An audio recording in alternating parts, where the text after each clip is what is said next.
the way, for Tokyo, was only 5th. So let's just dip into the early stages of the women's pole vault. At 4:51, here's Nicoletta Kirakopoulou. Came in at 4:36. The Greek, sadly, Katerina Stefanidi, her teammate, wasn't able to travel from Monaco to Gateshead. But Kirakopoulou, who became a mother last year, is safely over 4:51. Opening height, by the way, was 4:21. Most of the big names in the competition, not surprisingly, gave that an early swerve. Well, Sandy Morris at 4:51 as well. Her opening height on her own poles. That'll be celebrated because she wasn't able to get them to Monaco. On Friday, she vaulted on borrowed poles and understandably finished down in 6th place with 4:50. But that's 4:51 as an opening height, and the American very happy. Apparently her poles ended up having come over from the States in Brussels, which was not a lot of use when she was about 1,000 kilometres away in Nice. They arrived from Brussels to Manchester this morning, and a car drove to Manchester from Newcastle specifically to collect her poles and get them here to the stadium in time. And you can see what it means to her. Her old friends are back, and she's vaulting well. That's a nice start for Sandy Morris, the World Championship silver medalist. Yes, and one of only 2 people, of course, to have cleared 5 metres, the magic 5 metres. Now, Holly Bradshaw. Well, if there's a pole vaulter in form, it is Britain's Holly Bradshaw, having vaulted 4:90 at the Olympic trials in Manchester a few weeks ago. She's in the form of her life. Again, looking very relaxed in the press conference and sounding and talking really confidently, but in a measured way. So she doesn't get too stressed, and the thought of an Olympic Games, she just treats every competition quite literally as if it's a Diamond League or a local event. There's no point in getting too het up. It's the same pole, the same bar, and it seems to be producing real dividends. Safely over 4:51, her opening height. That was a massive vault from Bradshaw there, wasn't she? Boomed over that. Of course, they're still on a high after that 4:90 UK record at the trial. So Barrett, 4:51, final attempt. Oh yes, clutch jump, and she's made it. And that's a season's best for Molly Cordery, taking inspiration from Holly Bradshaw. I do think that the success of Bradshaw has rubbed off on 1 or 2 of the British team. She's still only 21, Cordery. Took silver at the under-23 championships recently, and very much the future of British vaulting. So that clearance by Molly Cordery, a season's best. Comes the 5th athlete. So 3rd time clearance at 4:51. Keeps her in contention here. Moves into 2nd place, and we're into round 2 out of 6 in back to this vault live now. The bar at 4:51. Roberta Bruni in a little bit of trouble, the Italian. She is a 4:70 vaulter. Used that in Rieti just an hour or 2 outside Rome back in late May. No, and that wasn't close for the Italian. It's a shame. Holds the national record for Italy with that 4:70 clearance just a few weeks ago. Well, we can go back to this vault where Sandy Morris, popped over 4:51 without too much trouble. Her opening height goes for 4:61 now. Nobody else yet clear, by the way, but there is somebody now. And that from Sandy Morris, who looks like she's enjoying herself now. The World Championship silver medalist, the Rio Olympics silver medalist. Will this be her year? Indeed, the silver medalist at London 2017. Always the bridesmaid, it seems, but she did win the world indoor title in Birmingham 2018. She's the world number 4 this year, only 3rd in those US championships, but going well at the moment. 2 vaults, both clear, first time, 4:51 and 4:61, and she's on top now. Nobody else has gone clear yet at this height. So the marker laid down, the early marker laid down there for Holly Bradshaw, having seen Sandy Morris go clear at 4:61. Grant Holloway, of course, just 1/100th of a second outside 29 years old now. the recent US champs. Coached by Scott Simpson. They've got a brilliant working relationship. It's been highly successful. Oh no, dear, dear. I don't know what happened there, but she just seemed to lose grip of the pole even before the plant itself, and that's a rare thing, but doesn't look too phased. I was impressed by the maturity with which she spoke yesterday, Tim. She just seemed to be very, very level-headed, and you know, was just shaking her head and think, okay, 4:61, these things happen. Back to business. No, absolutely right. Yeah, she will take it in her stride, and I think you know, when she set that personal best a couple of weeks back in Manchester, she had. Number 4 this year. Well, here's Sandy Morris. Commonwealth champion in the centre lane.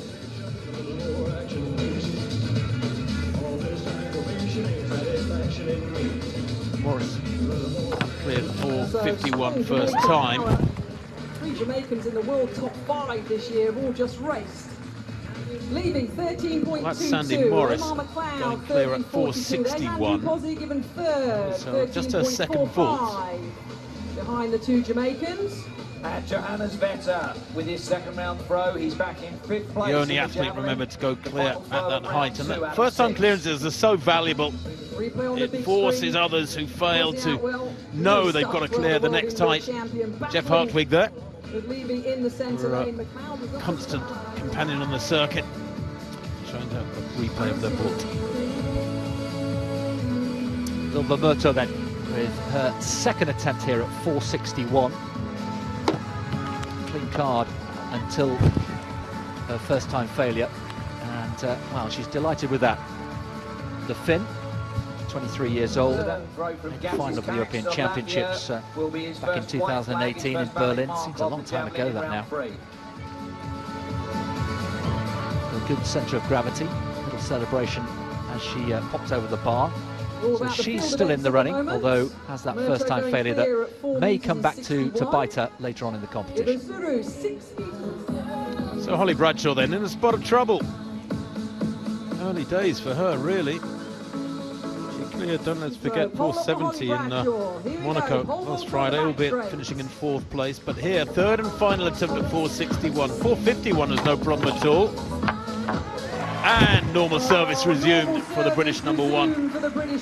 Yeah, she's grateful about that. Big clearance though, there was a lot of space between her and the bar. Look at a shot that really indicates that clearly. Yeah, look at that, miles over that. That's a big vault from Holly. I think if she sees a replay of that, she'll take real sucker from it. Reinforcement. There. Her high point might have been slightly beyond the bar, but it was way, way above 4:61. So plenty more to come. Scott Simpson, her coach there, calming her down. So back live then with the pole vault. Sandy Morris with her second attempt at 4:71, leading the competition, just the one failure at this height. But a clean card until then. Back on her usual poles, yes, likes it.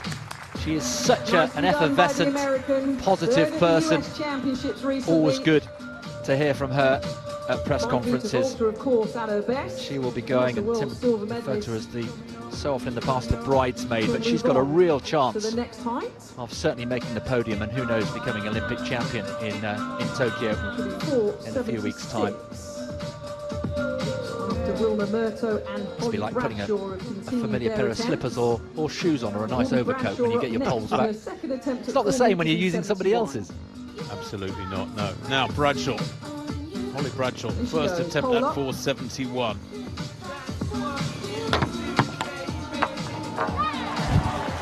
Oh, good speed on the runway. Second attempt, excuse me. Wonderfully Bradshaw well, pops herself over. Pops over that without any trouble. Joining Sandy Morris, but moves into 2nd place. Morris, remember, on countback, stays in the lead, having cleared 4:61 first time, where Bradshaw had 3 attempts at that night. But she marches on. That's already better than she vaulted on Friday in Monaco. And when she gets it right, she makes it look easy, Holly Bradshaw. Now Sandy Morris in the pole vault. First attempt at 4.76. Second time clearance at 4.71. Leading the competition from Holly Bradshaw. Yes, nicely done. And there's the celebration. How good does it feel to be back vaulting with your own poles? Well, I think we can see the answer to that. She is absolutely loving it. And, well, the condition's perfect here. We've got very little wind. Perez in fourth, four different nationalities in the leading four, but still 7 athletes who could recorded, of course, which is the modern way, and instantly they can look back together with her coach. Perez in there as well. They will like what they see, because that technically was pretty good.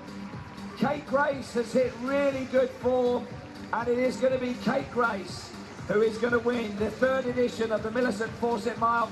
Her motto, you're not out until you've missed 3 times. It's a pretty obvious thing to say, but it's very much her fighting spirit. So first time clearance, 4.76. So victory for Vetter in the javelin. How about the pole vault?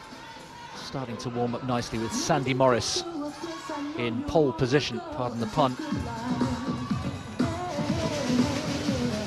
And she, you can just tell, she just exudes enjoyment and positivity. She's a woman who's enjoying her work. She goes to work, some of us go to the office. She goes to the track and jumps over a bar with a pole in her hand, and she absolutely loves it. And here she is with a second attempt at 4.81. World lead, by the way, 4.95 by her teammate Katie Najat. Sadly wasn't able to make it here this weekend from Monaco. And 8 centimetres. A world champion, fit and ready. So first time clearance at 4.76. Bar now at 4.81. No. One more attempt for Morris to come. KJT goes. So Morris has one more attempt to come, and they'll review that. See if there's any improvement on the first attempt. So 2 failures at 4.81. She still has the lead though over Holly Bradshaw on countback. 6 metres and 10. And talking of for Bradshaw, KJT, that's her best of the afternoon. Yes, With a here is the 184 high Briton jump a few days ago. vaulting well. From one British start to another on the back straight. Holly Bradshaw eyeing up her second attempt at 4 metres and 81. In the absence of Najot, Stefanidi, who made the decision on after Hambo ready and poised, 5th round. Here. She's currently in 4th position with 6 metres and 62. Many, of course, but they have Tokyo as their goal, and athletes have got to go with what is the important decisions for their season. Biggest competition of every 4-year cycle, don't forget, so one has to be very careful criticising athletes and their competitive decision making. This for Bradshaw and the lead, second attempt. Oh, that's a shame. That was close. I thought she had that. I thought she had it. Second attempt at 4.81. Now she and Morris will take their 3rd attempts. Andy Morris and Holly Bradshaw on 2 failures at 4.81. Here is Morris's 3rd and final attempt at 4.81. No. Sailing up into the Tyneside sky there, still very blue and late sunshine here, but not shining down on that occasion on Sandy Morris, who bows out with 4.76, her best vault of the evening. And at the moment, unless Holly Bradshaw can clear at 4.81, that will be enough to get a victory. So Bradshaw knows what she has to do. Yes, she does, and having passed at 4.76, she's putting all her cherries in the basket of this particular height. Well, 2 attempts so far unsuccessful, though last one was close. This the 3rd and final attempt for Holly Bradshaw at 4.81. This to snatch the competition. Oh, again, that was really close. Another close attempt. She knows it. And she's smiling because it's been a good competition. 4.71, her best. Morris does win by a clear height, having cleared 4.76 first time. But Bradshaw is vaulting consistently. And that's important. Remember, the Britain 4.70 in Monaco, 4.61 in Stockholm, 4.90 at those UK Championships 2.5 weeks ago. And 4.71 tonight is a solid return for a cool evening here in Gateshead. I reckon the adrenaline of the Olympic Games has got to be worth another 15 or 20 centimetres, don't you, Chris? Yeah, I'd say yes. But isn't it nice to see people enjoying some late evening, mid-evening sunshine here in Gateshead? The final Diamond League before all these athletes head off to the Far East, to Tokyo.